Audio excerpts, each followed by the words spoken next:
everybody, Gina DeLuca here. Okay, I think I figured out what has been my issue with my audio.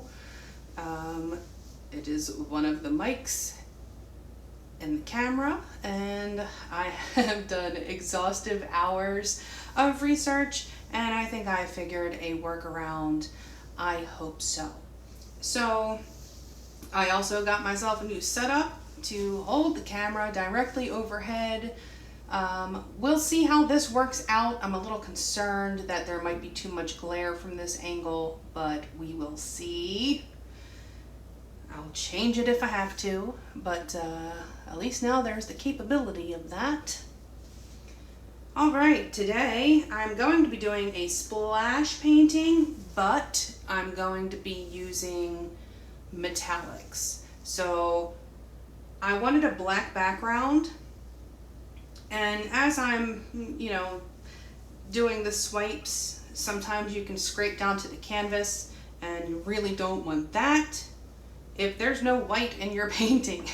So I just made sure that I had some coverage here, and oh boy, cat fight. Oh, that's not the cat fight. So that is Bigsby playing with a twist tie. Only time he makes that noise is when he's playing with a twist tie. Bigsby! Okay, so the colors I'll be using for my background, I have the Liquitex Basics in Mars Black, Artist Loft. I'm going to have to figure out these shadows here. It's going to take me a minute to get all this figured out. In Silver. And we have the Liquitex Basics in the Iridescent Graphite. This is just a very dark gray, it's like pencil color, but it has some shimmer to it. These paints have been mixed 1 part paint to 2 parts Floetrol. And that's about it. I didn't add any water to this. The consistency that we are working with, it's pretty thick. It is about a 3 or 3.5 on my consistency scale, and this is not a good angle for you to see that. I don't know how to make that work. There's going to be a learning curve here, y'all. But you can see it makes a mound. It leaves a trace when you drizzle. Before we get started, have you seen the Fluid Art inspiration cards? If you have, you can fast forward about a minute, but if you have not, what we have are 52 cards. There are 42 technique cards, and each technique card has, this box is a video here on YouTube that tells you exactly how to do that technique, full tutorial with the colors, the consistency, the whole deal, and that is the picture of that technique. This box has a tip for that particular technique, and you have a color palette here at the bottom. And then these 2 boxes can be used together as the basis of a 2-color palette. Add to that, or just use 2 colors. Sometimes I really enjoy doing that. Less is more sometimes, you know what I'm saying? Also, there are 8 bonus color palette cards. Each bonus color palette card has 5 color palettes. Use all of the colors or just use some of the colors. Mix and match the techniques with the color palettes, and you have hundreds of thousands of combinations. Perfect for those days when you want to paint but you just don't know what to paint. Here you go. These are available at my website, ginadeluca.net. Alright, the first thing I'm going to do is lay down my base coat. This is going to be my working area. This is a wet on wet painting. This is Fluid Art, and this is wet on wet. So I need a base upon which to work that is wet. And this is just the regular black, Mars Black.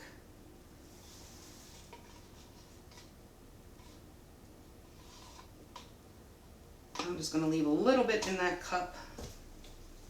I'm not worried about the sides. My sides are covered. I'm worried about my work surface.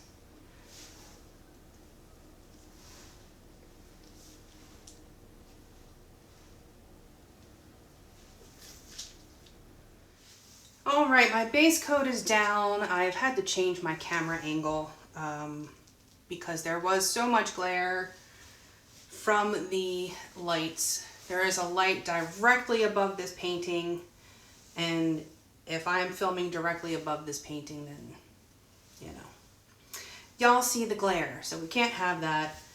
So for now, this is gonna have to be how we're doing it until I come up with another idea. So these are metallics. There's a black background, which means there should be some black reflecting in the liquid, which will be silver. And there will be some midtones, which will be this, the Iridescent Graphite. And we'll see what happens. I'm used to doing this like water that is see-through, so I'm gonna have to think of this differently, and we're gonna see what happens. Okay, so here we go into high-speed mode for your sake as well as mine. So the first thing I'm doing is just spreading out some of that silver, giving myself the base that I'll be working on. And I'm kind of actually going underneath the paint here instead of across it. So I'm just stretching that out as opposed to swiping over top. If I swipe over top, I end up with cells. So I was just trying to avoid that. That is not the intent in this painting. So just trying to get that right. And now I think I'm going to be sketching out the shape. I've put a little bit of the graphite color on my putty knife there, just using that to dip so I'm not dipping straight back into the color and contaminating it.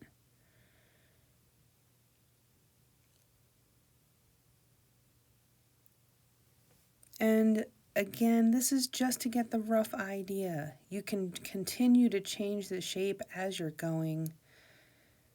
This is so forgiving. A very forgiving technique.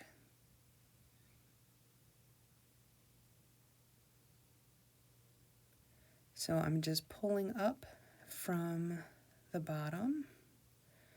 And it is very important to keep in mind the direction of the swipes, because that is what is giving you that motion, showing the direction.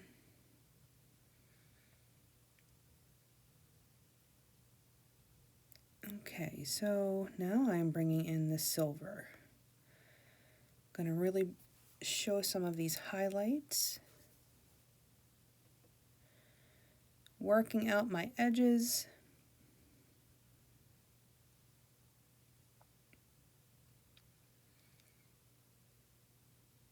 And if you go in and you're like, oh, this should be going across, not up and down, then you just go in and fix it. Very forgiving medium. So now I want bigger swipes. I'm not liking the tool for what I'm trying to do. I needed something a little wider. I'm doing the edge here. And the more you use these tools, the better you will get at using them. You will learn that just twisting and turning them, angling them certain ways will get you different results. Most of art for me is trial and error, plenty of errors, but that's how you learn.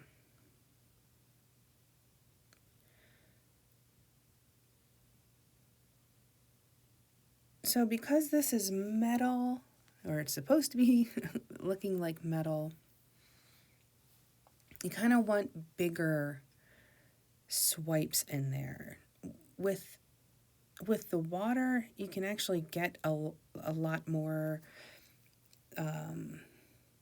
like smaller swipes, because it just adds to the rippling effect of it if you're doing the smaller ones. But if it were metal, it wouldn't really be quite so ripply, because it's kind of dense and heavy. At least that was the idea that I was trying to go for, which I think I'll have to try a couple of more times to really nail this and get it down quickly. This particular one, this may have been the fastest one, actually. The entire video was an hour, 28 minutes, but that's with the intro and doing the base coat. So, what I'm doing here, I zoom in on that for you. I'm kind of rocking the palette knife, and it is giving it a bit of a texture.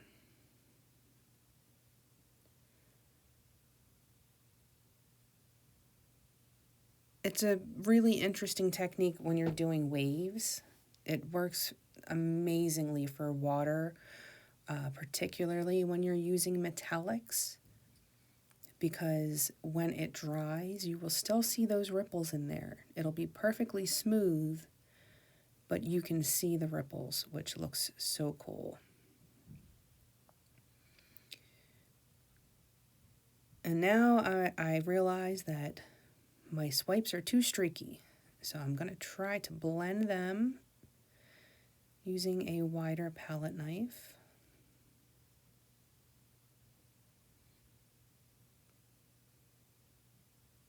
But still doing that little bit of rocking technique.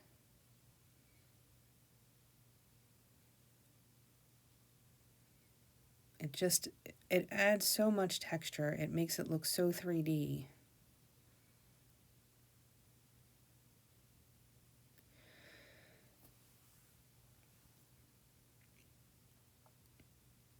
And I'm still trying to get my edges the way I like. I will be fiddling with these until the end, because that's what I do. It's all about fiddling. And you see, as now I'm adding more silver, and it just comes to life a little bit more each time I hit that area. I will come in with the light, I will come in with the dark, and I just keep doing that over and over until it looks real to me. And I'm still fiddling with the shape. That won't stop. I determined that I wasn't loving that graphite color in there for that mid-tone. It has the slightest, and I do mean slightest, of a brown hue. It seems to be like in the mica maybe.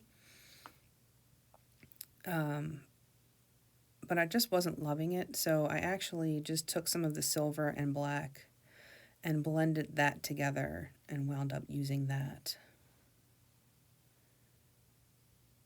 So this could have been done just using black and silver. Still changing the shape.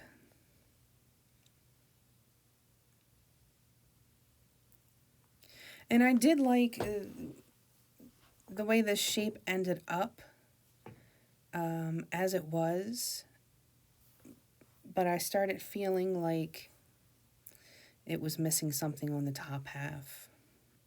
It just wasn't feeling balanced to me, so I wound up stretching that lip out and adding a bit of splashy action. So this is me trying to stretch them out into ways that look like they might splash. So I'm just going to keep on working that. Work. You better work. Now I'm bringing in the black.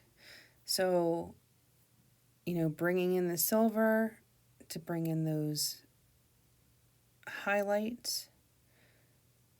And now I'm bringing in the black, and that's going to start creating more depth.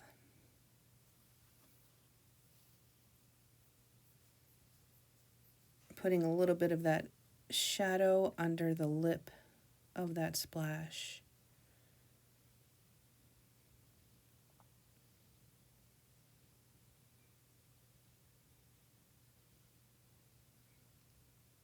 I mean, basically, these splashes, just like any other, if you were to do a drawing, let's say, it's all about the highlights and the shadows. You don't draw shapes, you draw shadows or highlights. If you were drawing on black paper with white charcoal or pastels or what have you, you would be drawing your highlights, and then your black area is your shadows. So that would be the case here. If you were working with white paper, then you're just drawing shadows, and you leave the white as your highlights. So if you're nervous about attempting this with paint, I cannot recommend enough just grabbing yourself a pencil and a paper and just try to draw it. Just try to draw a splash. If you Google splash, there'll be so many for you to choose from, and to just give you an idea of where shadows should be, and it'll really, really help you when it comes time to doing it with paint, because you'll have a better understanding of where the shadows should go or where the highlights should go, whichever the case may be. Now we're coming in for the splashes. A lot of times when I do these, I will kind of draw them together like I'm doing here.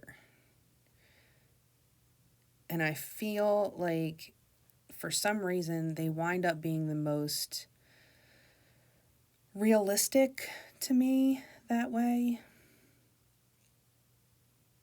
Just shape-wise, I am very, very loosely working from,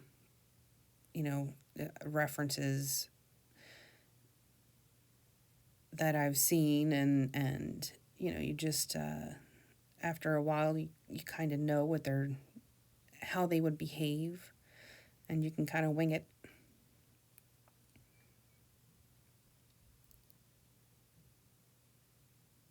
So this was not actually like a replication of a photo. You do enough of them and you can just do them.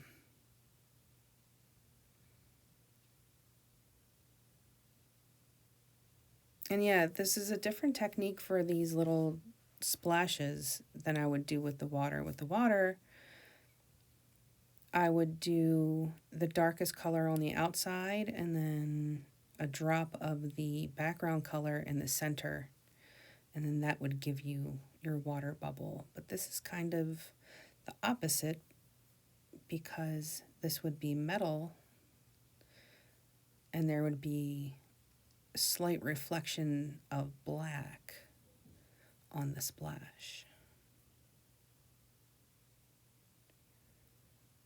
It's kind of thinking in negative compared to how the water splashes have been. That was something that I realized when I was doing that wine splash, which I will be attempting again very soon because I got my Arteza Bordeaux paint in. Yay! See if I can maybe, I don't know. I'm not going to say what I'm going to do yet. You'll have to wait and find out.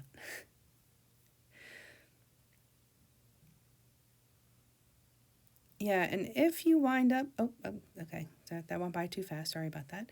So if you wind up with a little drip, you can just take one of your tools, your palette knife. I just used the beveled side of my little skewer tool. One side is beveled, one side is pointy. And I'll just take that little beveled side and just dip it in there, and it pulls it up, and it's gone. Any unwanted drips you might have. Well, I'm just trying to straighten out that right there because it was really bugging me. And I think we are pretty close to being done here. Gonna fiddle with that just a little bit more because that's what I do. And I think I might be done. All right, I'm calling this finished. I am going to walk away from the painting. I probably could have done this faster. This was a very different approach to this technique. Kind of backwards from how I usually do it because I have a light background. So yeah, I mean, I think it looks pretty cool. I think it'll be very pretty when it's dry and that silver is just popping off of there. All right, I am going to clean up and I will bring you in for a close-up. Back in a few. Okay, here it is. I dig it.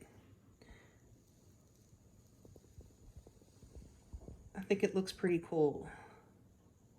Like this section, when you look at it up close, it doesn't really look like much. But when you back away, that just looks so real. It's so cool. I do love this technique.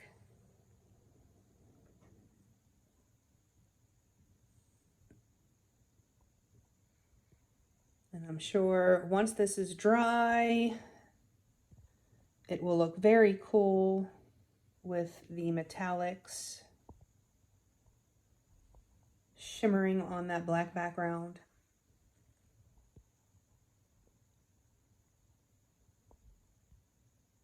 Yes. All right. Well, I hope you enjoyed. Hope you learned something. If you did, don't forget to like and share and subscribe. Help me stay in the algorithm. Never thought that I'd be worried about such a thing. Check out the description box below for links to my PayPal tip jar if you feel so inclined, my Amazon store if you enter through that link, anything that you purchase off the entire site of Amazon, I will receive a small commission of at no additional cost to you. Also in the description box, you will find the link to my website, GinaDeLuca.net, where you can find my art and music and the fluid art inspiration cards. And last but not least, you will find the link to our Facebook group, Go Make Some Art. Post your masterpieces, ask your questions, get some inspiration. All right, that is it for this one. I'll show this dried result in the next video so you can see how it turned out. All right, y'all. I hope you have a beautiful day. Now go make some art.